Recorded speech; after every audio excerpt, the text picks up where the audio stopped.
करेंगे सभी। नमो अरिहंताणं नमो सिद्धाणं नमो आयर्याणं नमो वज्रायाणं नमो लोये सव्वसाहूणम् उत्तम क्षमा मार्दव आर्जव भाव है सत्य शौच संयम तप त्याग उपाव है आकिंचन्य ब्रह्मचर्य धर्म 10 सार है चहु गति दुख ते काढ़ी मुक्ति करतार है। यह 10 लक्षण महापर्व का आज छठा दिन है। उत्तम क्षमा मार्दव आर्जव सत्य और शौच के ऊपर चर्चा करने के उपरांत आज हम उत्तम संयम धर्म के विषय में चर्चा करने वाले हैं। क्या है उत्तम संयम धर्म और क्या इस उत्तम संयम धर्म का स्वरूप है, ये हम पंडित दयानंद राय जी कृत पूजन के आधार से समझेंगे और पूजन के अर्थ को भी देखेंगे। आइए हम पूजन का अंश निकालते हैं।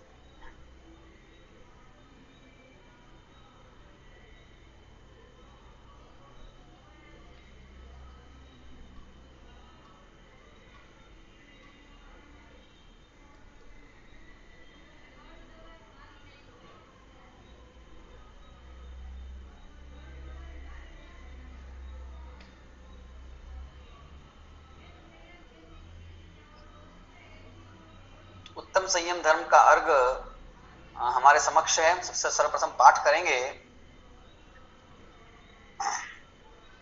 पश्चात आगे हम धर्म का स्वरूप समझेंगे।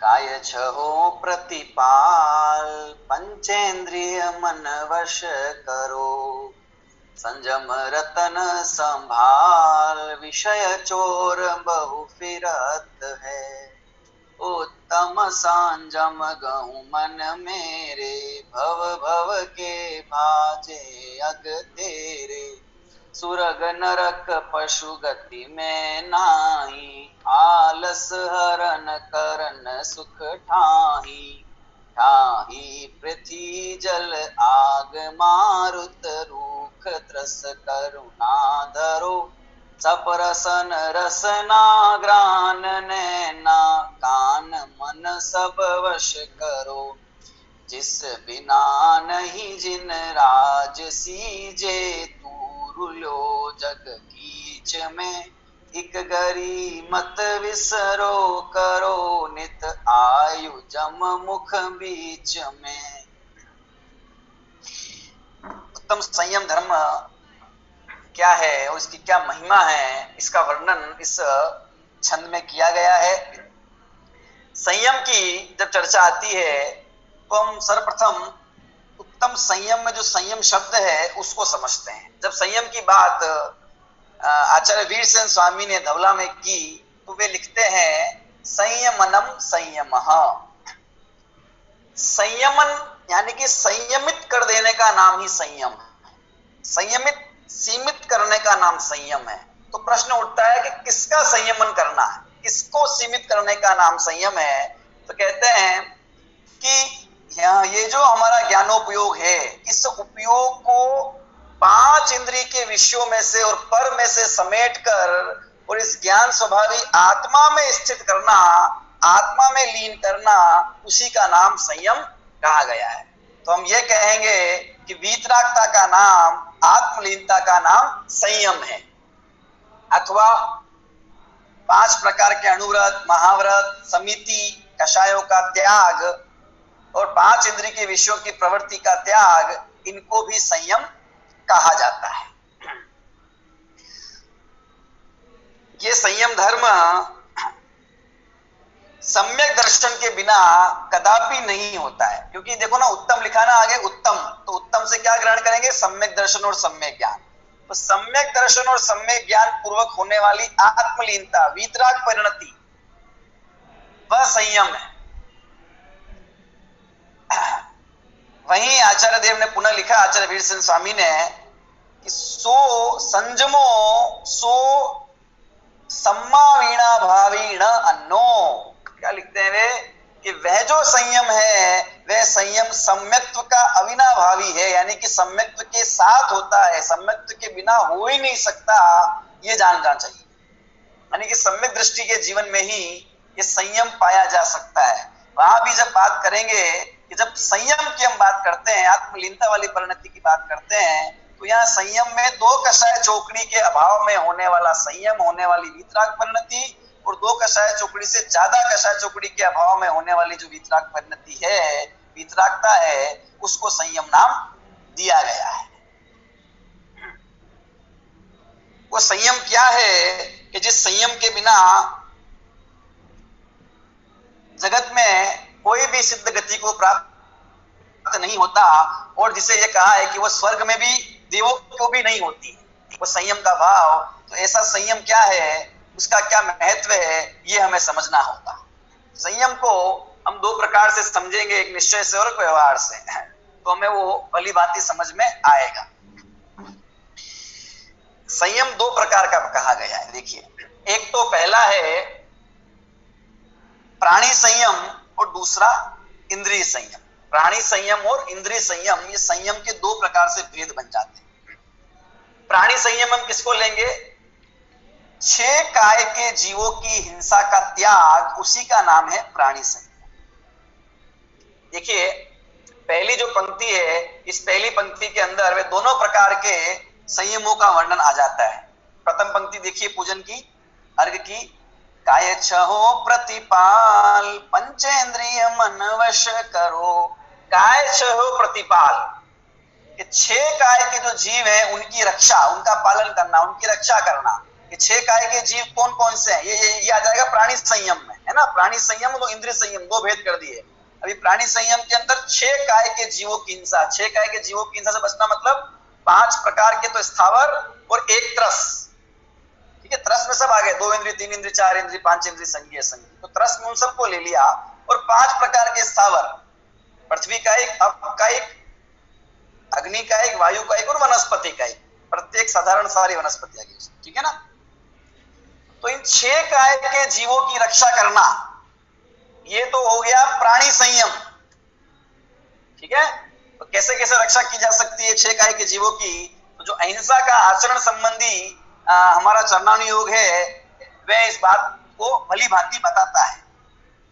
कैसे हम जीवन में 6 काय के जीवों की हिंसा का त्याग कर सकते हैं, करना चाहिए, है ना। अभक्ष का सेवन नहीं करना, है ना, कंदमूल इत्यादि का सेवन नहीं करना, अनछना जल काम में नहीं लेना, ये जो सारी, रात्रि भोजन नहीं करना, ये जो सारा आचरण जैन आगम में, जैन धर्म में बताया गया है, तो उस सब के पीछे ये काय छहो प्रतिपाल, 6 काय के जीवों की रक्षा करना, ये उसका मूल प्रयोजन है। अहिंसा उसका मूल प्रयोजन है, उसके पीछे अहिंसा की बात है।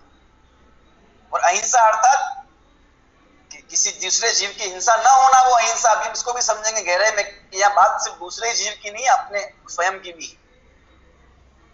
वहां पर ये अहिंसाचार का पालन होगा। तो 6 काय के जीवों की हिंसा से विरति, ये तो हो गया इंद्रिय प्राणी संयम।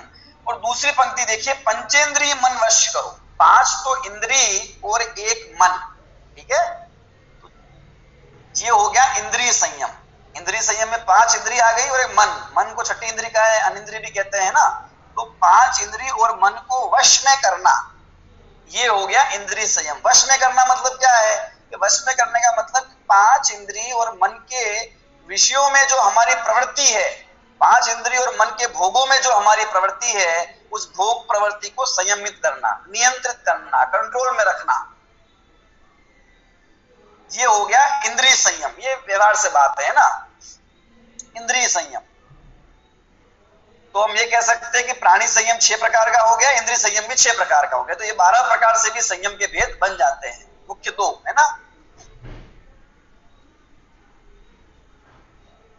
अब हम समझते हैं कि क्या बाहर में 6 काय के जीवों की हिंसा का त्याग कर देना, अथवा उनकी हिंसा का यथायोग्य त्याग करना, और 5 इंद्रियों के विषयों में प्रवृत्ति को कम से कम रमाना, क्या इसी का नाम वास्तव में संयम है? क्या ये बाह्य प्रवृत्ति ही संयम है? क्या ये बाह्य क्रिया ही संयम है? अथवा जिस संयम की बात हम पूर्व में करके आए हैं, जो 2 कषाय चौकड़ी के अभाव में देशव्रती श्रावक को और 3 कषाय चौकड़ी के अभाव में मुनिराजों को होता है और सर्व कषाय के अभाव में अनंत सिद्धों को सदा वर्तता है, वो संयम की चर्चा को समझना है कि क्या वो वास्तव में संयम क्या है। कि ये बाहर में जीवों की रक्षा करना ये संयम है, अंदर में वो आत्मलीनता वो संयम है। देखिए, निश्चय से तो वो आत्मलीनता ही संयम है। आत्मलीनता पूर्वक, सम्यक दर्शन ज्ञान चरित्र पूर्वक ये बाहर में शरीर संबंधी जो क्रिया होती है, 5 इंद्रियों के विषयों में प्रवृत्ति का जो नियंत्रण है, उसको व्यवहार से संयम कहा जाता है। लेकिन उस आत्म लीनता रूप संयम के अभाव में, उस निश्चय संयम के बिना सिर्फ बाहर में केवल हम हिंसादी प्रवृत्ति को रोक दें अथवा 5 इंद्रिय के विषयों में प्रवृत्ति हमारी रुक जाए, कम हो, तो वह संयम नाम नहीं पा सकती है। क्यों नहीं पा सकती है? कि यदि हम बात करें कि जिन देवों को ये नहीं होता है, लिखा ना सुरग नरक पशु गति में नहीं है ना, नरक में भी नहीं होता, हम स्वर्ग की बात करते हैं, थोड़ा समझते हैं। स्वर्ग के देवों को यह संयम नहीं है। अब 5 इंद्रिय के विषयों की प्रवृत्ति और षटकाय के जीवों की हिंसा के संदर्भ में अगर हम देवों को देखते हैं तो वहां हमें कुछ बात समझ में आती है। देखिए, सर्वात सिद्धि के देवों की यदि हम बात करते हैं, है ना, 16 स्वर्ग से ऊपर, ग्रेवेक से ऊपर ये अनुदिश और अनुत्तर का है, तो वहां जो सर्वात सिद्धि के देव हैं उनके विषय में यह है कि भाई 5 इंद्रिय के विषयों की अगर उनकी बात करें, स्पर्शन इंद्रिय के विषय में बात करें तो स्पर्शन इंद्रिय के विषय में उन्हें किसी प्रकार का स्पर्शन इंद्रिय जन्य काम विकार होता ही नहीं है, तो उस रूप की प्रवृत्ति उन्हें जीवन भर होती ही नहीं है। क्योंकि आचार्य उमा स्वामी देव ने लिखा है 16 स्वर्ग से ऊपर के बारे में कि परे प्रविचारा, कि ऊपर के देवों में प्रविचार काम वासना संबंधी क्रिया होती ही नहीं है, तो वो स्पर्शन इंद्रिय से तो मुक्त हो ही गए, तो जीवन भर ही नहीं है। रसना इंद्रिय के विषय की अगर हम बात करें तो रसना इंद्रिय के विषय में भी जितनी उनकी आयु है उतने 1000 वर्ष में एक बार उन्हें विकल्प आता है रस का, भोजन संबंधी, और उसमें भी मुंह तक जूठा नहीं होता, केवल देवों के कंठ से अमृत जल जाता है। जब 33 सागर की आयु है सर्वात सिद्धि के देवों की। हम सर्वात सिद्धि के देवों को इसलिए क्योंकि वो उत्कृष्ट है हर क्षेत्र में, ठीक है। तो बात तो स्वर्ग की है, बात तो देवों को है, तो किसी भी ले सकते हैं हम, उनसे समझेंगे हम। तो 33 सागर की आयु है, तो 33,000 वर्ष में एक बार भोजन का विकल्प आता है और तब भी उनके कंठ से अमृत जल जाता है, जीवान तक जूठी नहीं होती। तो ये रसना इंद्रिय के बारे में बात करें तो रसना इंद्रिय का विषय भी कितना उनका सिमटा है, कितना सीमित है। स्पर्श इंद्रिय की बात की हमने कि वो तो विकल्प ही नहीं है, बात ही नहीं, होता ही नहीं है। और इधर रसना इंद्रिय के संदर्भ में भी उनका कितना कि ये खाऊं, खट्टा मीठा चरपरा, कौन सा खाऊं कौन सा नहीं खाऊं, भक्ष खाएंगे, ये विकल्प खाते ही नहीं है। जब कंठ से अमृत जल गया, काम छुट्टी, बस खत्म, तो बात ही कहाँ है फिर। इसी तरह से चक्षु इंद्रिय के विषय में, अरे भोगादि को देखने की इच्छा तो बहुत दूर है, राग रंग को देखने की इच्छा तो बहुत दूर, लेकिन भगवान के पंच कल्याण तक देखने का विकल्प उनके नहीं आता। इतना भी उनका राग मंद हो गया कि वहां भी उन्हें आने का विकल्प नहीं आता है।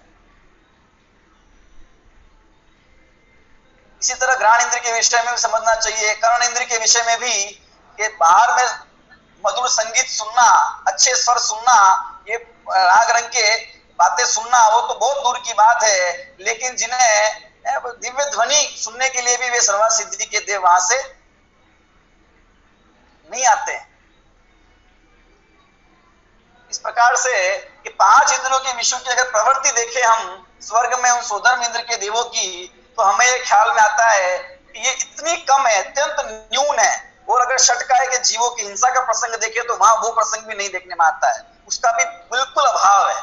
इतनी, क्योंकि कषायों की मंदता अत्यंत है ना। हिंसा के अंदर कषाय मूल है, प्रमाद परिणति मूल है, और विषयों के सेवन में अभिलाषा मूल है, अंदर में अभिलाषा, अभिप्राय वैसा होना।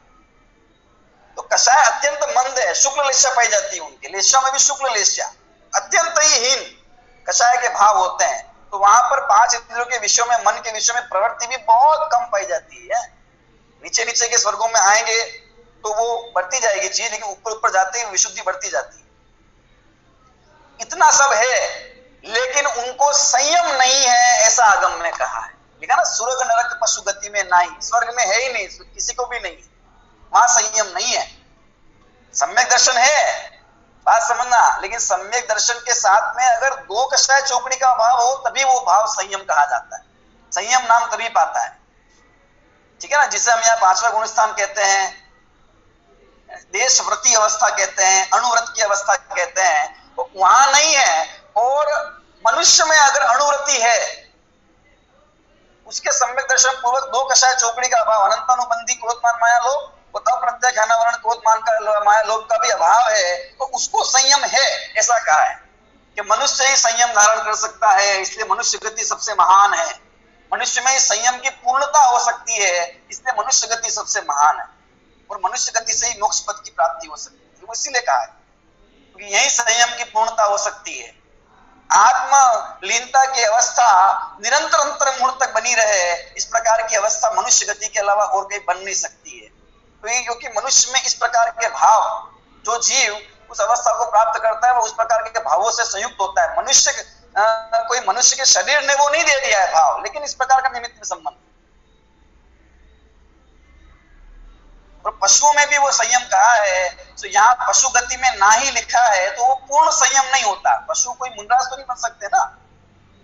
देश संयम, दो कषाय चुगड़ी का भाव तो पशु में भी हो सकता है, वहां तक। तो नरक और स्वर्ग में तो उसकी बात नहीं, वहां तो केवल सम्यक दर्शन हो सकता है। यानी सम्यक दर्शन मतलब अनंत अनुबंधी संबंधी चतुष्क है, उसका अभाव संभव है। उपशम क्षय संभव, उपशम क्षय इत्यादि मतलब सम्यक दर्शन होता है वहां पे, ये समझे हम। क्षय के विषय में बहुत अलग अलग बातें हैं, कहाँ होता है कहाँ नहीं होता है, सब वो अलग है। तो देखिए, इससे हमने समझा कि भाई वो जो संयम है, वो संयम इतना सब कुछ बाहर में कषायों का अभाव हो गया, बाहर में जीवों की हिंसा नहीं है, पांच इंद्रिय की विषयों की प्रवृत्ति देखिए हमने कि कितनी कितनी मंद है, कितनी कम है, न के बराबर है किनकी, उन सर्वसिद्धि के देवों की, और फिर भी उनको संयम नहीं है। अब इसकी तुलना अगर हम उस मनुष्य गति के उस जीव से करें कि जो पांचवें गुण स्थान वर्ती है और इसे संयम कहा है ना, पूर्ण संयम नहीं, संयमा संयम ही सही, देश संयम ही सही, लेकिन संयम कहा है उसको क्योंकि उसके दो कषाय चौकड़ी का अभाव है कषाय का, और वो सर्वसिद्धि के उस देव को नहीं है, उसको एक का ही अभाव।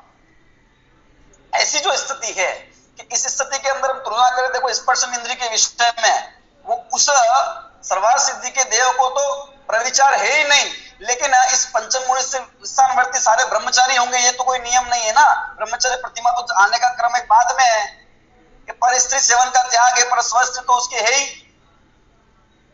रसना इंद्रिय के विषय में भी कहे हैं, वो तो भोजन ही नहीं करता, उसको तो विकल्प ही नहीं आता है, 33,000 सागर में एक बार और कंठ समृद्ध जड़ता, खत्म काम। और यहाँ तो वे भोजन रोज भी करे तो कोई दिक्कत नहीं है, और चाहे शुद्ध खाए पर पकवान तो खाता है ना, खा सकता है ना, आसक्ति पूर्वक ही भले ही ना खाए पर खाता तो है। इसी तरह अन्य इंद्रियों के विषय में भी हमें समझना चाहिए, चक्षु इंद्रिय इत्यादि के विषय में भी भगवान के दर्शन इत्यादि का, पंचकर्णक सब देखने का भाव आता है, दिव्य ध्वनि सुनने का सारा काम उसके पाया जाता है कर्णेंद्रिय इत्यादि के विषय में। और अगर षटकाय के जीवों की हिंसा की बात देखें तो भी उसके प्रवृत्ति, क्योंकि उसकी प्रवृत्ति पाई जाती है चेष्टा, काय चेष्टा इत्यादि की, काय की, तो उसके माध्यम से उसकी हिंसा भी होती है। बोलो पांच इंद्रिय के जीवों के स्थावर काय जीवों की हिंसा का तो त्याग है नहीं, त्रस काय के जीवों के हिंसा का वो त्याग करता है, स्थूल एक देश पापों का एक देश त्याग है ना उसको, पांच इंद्रिय पांच पंचम गुण स्थानवर्ती जीव को। तो वहां पे अगर षटकाय के जीवों की हिंसा के विषय में देखें तो भी बाहर में प्रवृत्ति के विषय में देखें तो वो सोदर वो जो सर्वा सिद्धि का देव है उसकी अपेक्षा यहाँ कम पाया जाता है बाह्य में। फिर भी इस पंचम गुण स्थानवर्ती श्रावक के कषाय के अभाव में संयम है और उसको संयम नहीं है ऐसा कहा जाए। तो हमें समझना पड़ेगा कि ये बाहर में जो क्रियाएं हैं, ये बाहर की जो क्रियाएं हैं, मात्र इन्हीं में मात्र ये है छटकाए के जीवों के हिंसा का अपन त्याग रूप आचरण कर लें केवल, और पांच इंद्रिय और मन के विषय को जाने बिना केवल उन्हें संयमित करना करें तो केवल वही संयम नहीं कहा जाएगा, अभी तो अंतरंग में कषाय का अभाव होना जरूरी है, तभी संयम नाम पाएगा। तो ये हमने समझा किस प्रकार से हमने तुलना की दोनों की, उधर सर्वार्थ सिद्धि के देव की और इधर पंचम गुण स्थानवर्ती श्रावक की बात की। जब मुनराज की बात करेंगे तो उनके तो महाव्रत है, इसके अनुव्रत है, उनके तो पांचों पापों का पूर्ण त्याग है।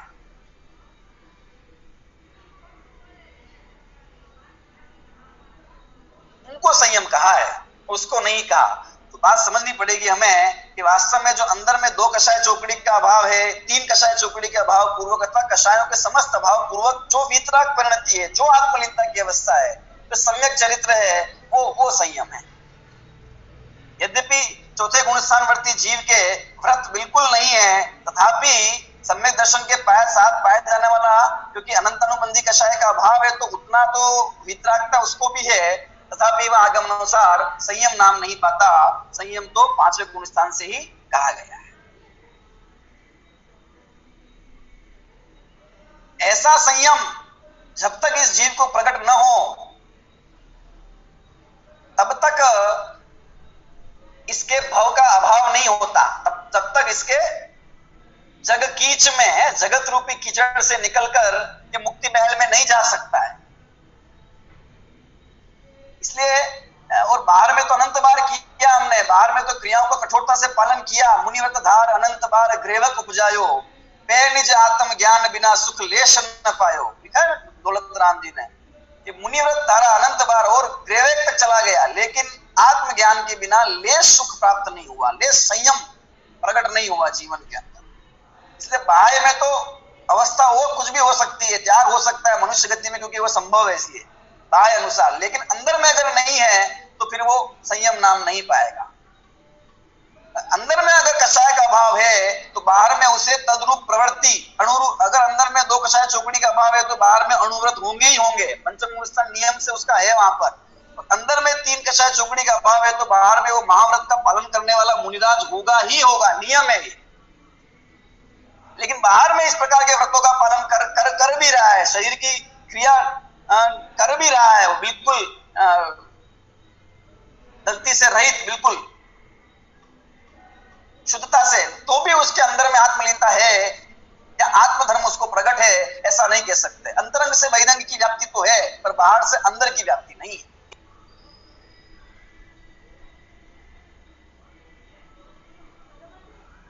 इसीलिए संयमनम संयम, ये समझना होगा हमको कि उपयोग को बाहर से हटाकर आत्मा में केंद्रित करना, उसी का नाम संयम है।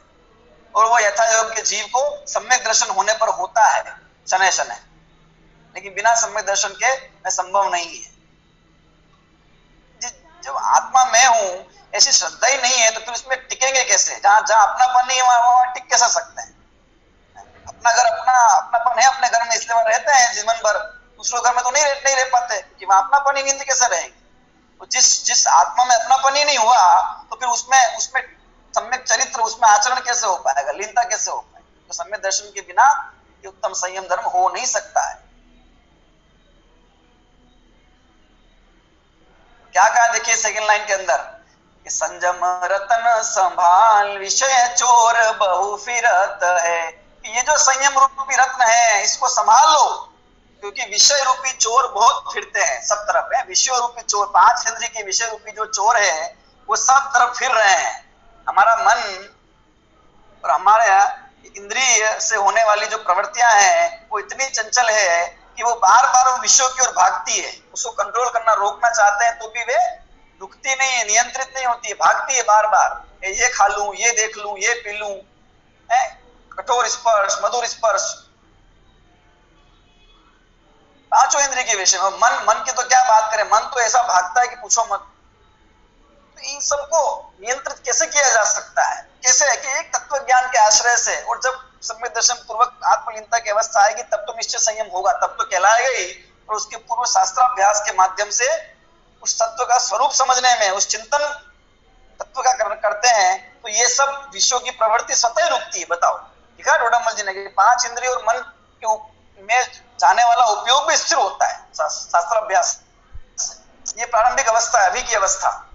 बाद में जब सम्यक तो हो जाएगा तो फिर वो भी होगा ही होगा, और साथ में सम्यक जीवन व्यक्ति के जीवन में भी साथ होता है। वो नहीं करता है, वो भी करता ही है। तो अपनी अपनी भूमिका अनुसार करते ही ये कार्य। और रत्न है, रत्न को संभाल के रखो, ये संयम रत्न है। बाहर में व्रत आदि का पालन करते हैं, उपवास आदि करते हैं, तो वो ये जो क्रिया प्रक्रिया, ये जो हमारी आत्मिक विशुद्धि हुई है, ये रत्न के समान है। तो इसको रत्न को, घर में रत्न हो, हीरा हीरा हमारे पास में हो, तो ऐसा रख देते हैं खुला, ताक रख देते हैं खुला, ऐसे जैसे कि कोई कांच पड़ा हो, नहीं, बराबर उसको तिजोरी में बंद करके ताला लगा कर रखते हैं। रत्न को संभाल के रखना पड़ता है। तो ये संयम भी हमारा रत्न है। ये तो ये चोर सब उठा के ले जाएंगे, तो ये विश्व रूपी चोर हैं सारे बाहर, ये ले जाएंगे, लेकिन हम तो थोड़ा सा भी बाहर में संयम का पालन है, बाहर में कुछ व्रत का पालन कर दे, 2-4 उपवास कर लेते हैं, तो फिर पूरी दुनिया को जब तक नहीं पता है तब तक हमारा वो संयम का है, तब तक हमारे वो उपवास सफल ही नहीं होते हैं। 3 दिन का उपवास कर लिया, 5 दिन का उपवास कर लिया, 10 दिन का उपवास कर लिया, और अगर वो रैली नहीं निकाली है, बाहर में जुलूस नहीं निकाले, तो फिर हमने किया ही क्या है? तो फिर वहां हमारा सारा संयम सब मिट्टी में मिल जाता है। चौमासे का दिन है, चौमासे का समय है, और वहां उस जुलूस में नाचते हैं सब घर वाले, और सब लोग नाचते हैं, और ईरा समिति से नाचते हैं। कैसे नाचते हैं? तो इसमें कितने जीवों की हिंसा होती है।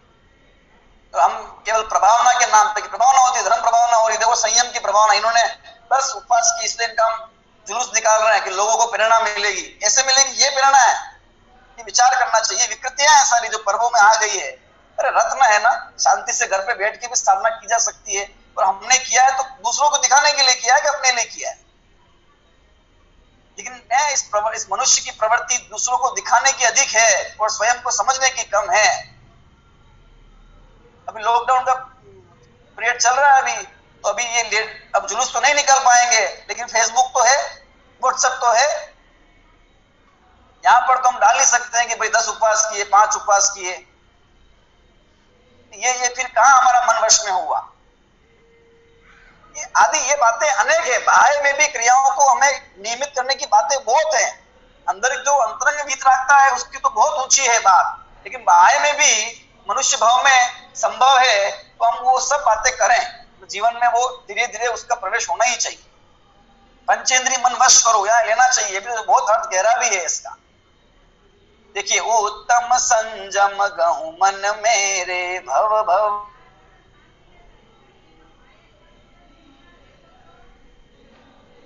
कह रहे हैं कि उत्तम संयम को गहु मतलब ग्रहण करो, कि जो क्या करता है कि भव भव के भाजे अग तेरे, कि जो तेरे भव भव के अग मतलब पाप को भाजे, नष्ट कर देगा, जो तेरे भव भव के पापों को नष्ट कर देगा, अर्थात समस्त पापों को नष्ट करके और हमें परम शुद्ध अवस्था में स्थिर करने वाला ये उत्तम संयम है। मन तू ग्रहण कर। मन को इसलिए बोल रहे हैं कि मन ही भागता है बाहर, मन ही बिल्कुल असंयमित है, इसलिए कह रहे हैं कि तू ग्रहण कर, इसको समझ उत्तम संयम को।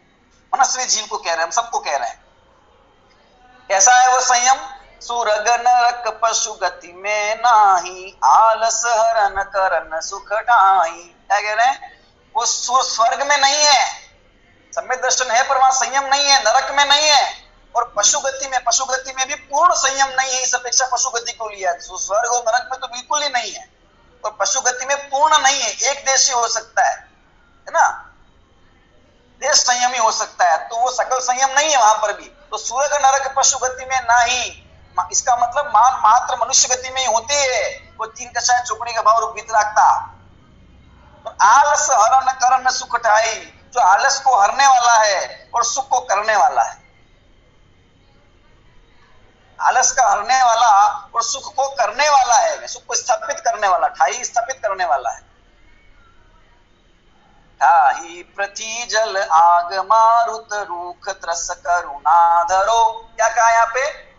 पृथ्वी है ना। अब देखो, यहाँ पहले लाइन के अंदर तो बात कर ली प्राणी संयम की, और दूसरी लाइन में बात कर ली इंद्रिय संयम की। पृथ्वी का एक जीव, जल का एक जीव, जिसे अब का एक जीव भी कहा जाता है, आग अग्नि का एक जीव, मारुत मतलब वायु का एक जीव, रूख मतलब वनस्पति है ना, तो वनस्पति का एक जीव। तो ये 5 प्रकार के स्थावर जीव हो गए। और त्रस जीव, त्रस में 2 इंद्रिय, 3 इंद्रिय, 4 इंद्रिय, पंचेंद्रिय, संगी असंगी सारे आ गए। इन पर करुणा धरो, इनकी करुणा करना, इनकी हिंसा से विरत होना, एक देश रूप से और पूर्ण रूप से।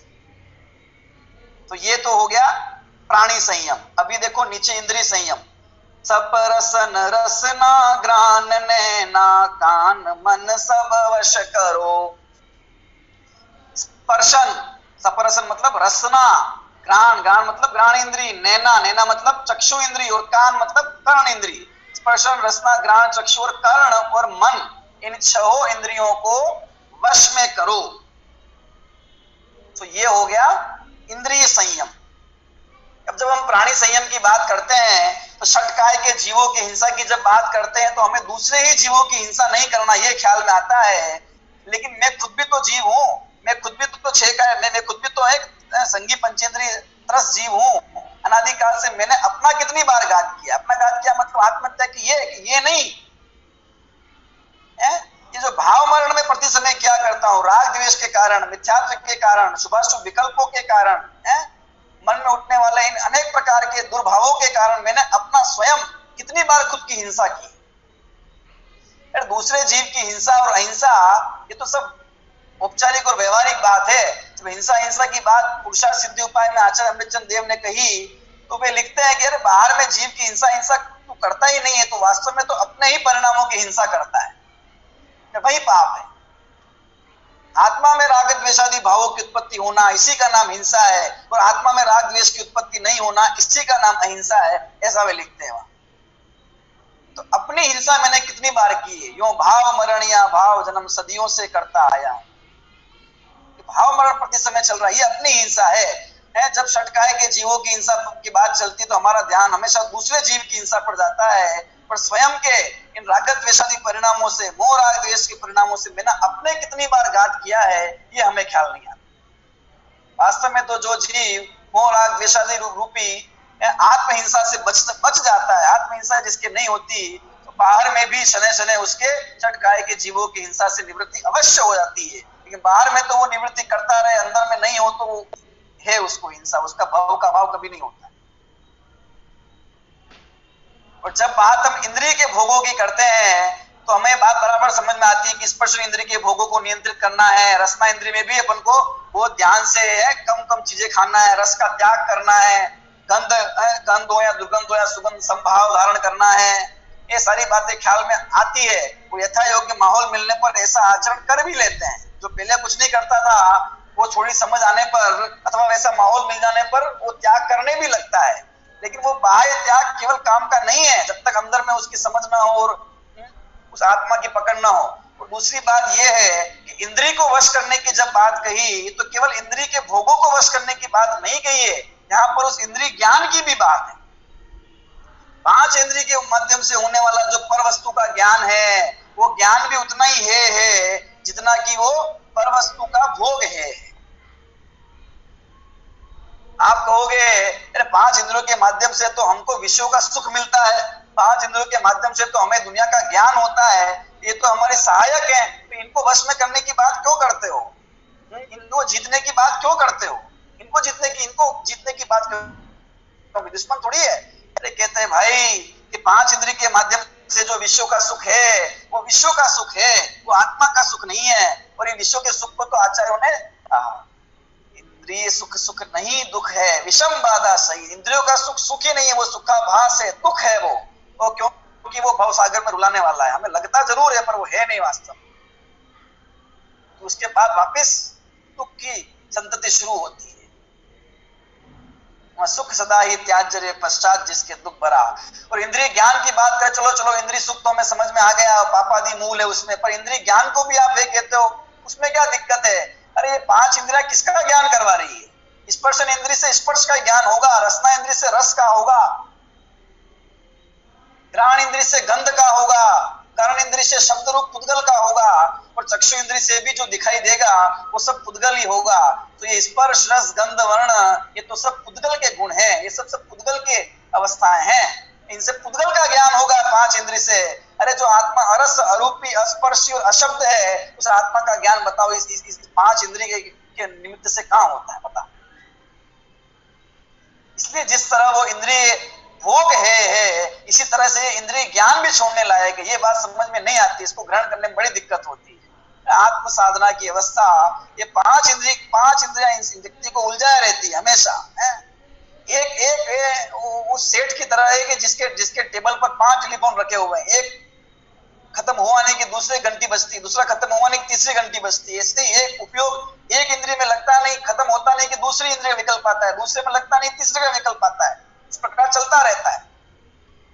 और वह उपयोग क्योंकि छद्मस्त अवस्था में एक ही जगह लगता है, तो वो इंद्रियों में उलझे होने के कारण वहीं लगा रहता है, और आत्म उपयोग, आत्मलीनता कभी हो नहीं पाती। इसलिए जिस तरह से 5 इंद्रिय के विषयों से अपनी प्रवृत्ति को हटाना है, तो 5 इंद्रियों के होने वाले उस ज्ञान, उलझने वाले ज्ञान जो उलझ रहा है विषयों में, उससे को भी सिमटा कर हमें उस आत्म स्वभाव पर केंद्रित, उस ज्ञान का जो मुख्य स्रोत उस पर केंद्रित करना है, तो यह आत्मज्ञान प्रकट होगा। और वास्तव में देखो, ज्ञान तो उसी का है जो आत्मज्ञान है, बाकी तो सब ज्ञान ही नहीं है। आत्मज्ञान ही ज्ञान है, शेष सभी अज्ञान, आत्म शांति का मूल है, वीतराग विज्ञान। तो आत्मज्ञान ही वास्तव में ज्ञान है। आचार्य कुंकुम देव ने कहा, लिखा कि इंद्रिय भोगों के समान, इंद्रिय सुख के समान वो इंद्रिय ज्ञान भी है। ज्ञान है तो ज्ञान को छोड़ देना है, ऐसी बात नहीं है। ज्ञान तो स्वभाव है, जीव ज्ञान क्या छोड़ देगा, छोड़ना नहीं है। जो उलझता रहता है 5 इंद्रिय में, इस ज्ञान को वहां से समेटकर अपने ज्ञान स्वभाव में केंद्रित करना है। और उसके लिए सबसे पहले ज्ञान स्वभाव है क्या, उसको समझना पड़ेगा। वो आत्मा है क्या, उसको समझना पड़ेगा। धर्म है क्या, उसको समझना पड़ेगा। तो एक प्रकार से हम ये भी कह सकते हैं कि वहां से उसको समेटकर एक बार हम जिनवाणी के शास्त्र के स्वाध्याय में मन लगाएं, और फिर उससे वस्तु का स्वरूप होके वहां से भी हटकर और आत्मा में स्थिर होगा। वो नियम से उत्तम संयम कहलाएगा। तब जाके है बात, बाहर से विरत होकर यहाँ आना है, और यहाँ से भी फिर उपयोग को अपने अंदर चैतन्य के भीतर स्थापित करना है। नियम से ये उत्तम संयम प्रकट होगा। और इसलिए करना जरूरी है क्योंकि क्या कहा है, देखो अगली पंक्ति में, जिस बिना नहीं जिनराज सीजे तू रुलियो जग कीच में, कि जिसके बिना जिनराज भी सीजे नहीं मतलब सिद्ध नहीं हुए। जिनराज का मतलब यहाँ भगवान नहीं लेना, जिनराज का मतलब यहाँ लेना है कि जो तीर्थंकर है जीव, वो तीर्थंकर का जीव, जब वो जिसके बिना तीर्थंकर भी नहीं सींचते, तीर्थंकर नहीं सींचते मतलब जब वे गृहस्थ अवस्था में है, तो जब तक वे तीर्थंकर गृहस्थ अवस्था में है और संयम को धारण नहीं करते, तब तक वे भी सिद्ध नहीं बनते, सींचते नहीं है, उन्हें भी जीवन में मोक्ष पद की प्राप्ति नहीं होती। जैसे तीर्थंकर जैसे जीव भी है, जिस संयम के बिना मोक्ष पद की प्राप्ति नहीं कर सकते, सिद्ध नहीं बन सकते, और जिसके बिना तू रुलियो जग कीच में, और जिसके अभाव में तू भी जगत रूपी कीचड़ में रो रहा है अनादि काल से, जिस संयम के अभाव में, जिस सम्यक दर्शन ज्ञान पूर्वक होने वाले चरित्र के अभाव में, ऐसे संयम को एक घड़ी मत विसरो करो नित, एक घड़ी के लिए भी उसको भूलना नहीं चाहिए। क्योंकि नित आयु जम मुख बीच में, ये जो आयु है ये हमारे यमराज के मुख के बीच में है, अर्थात कब मृत्यु आ जाए, कब ये पर्याय पूरी हो जाए, कब ये मनुष्य पर्याय चली जाएगी, इसका कोई ठिकाना नहीं है। इसलिए जब लो न रोग जरा लहे तब लो जटिति निज हित करो, जब तक कि रोग जरा न लहे तब तक ये अपना जल्दी से आत्महित में प्रवृत्त हो जाना चाहिए, संयम को धारण करना चाहिए। उत्तम संयम हमारे जीवन में प्रकट हो और हम शीघ्र भव का अभाव करके आत्मा में स्थिर हो, इसी भावना से बात। प्रश्न हो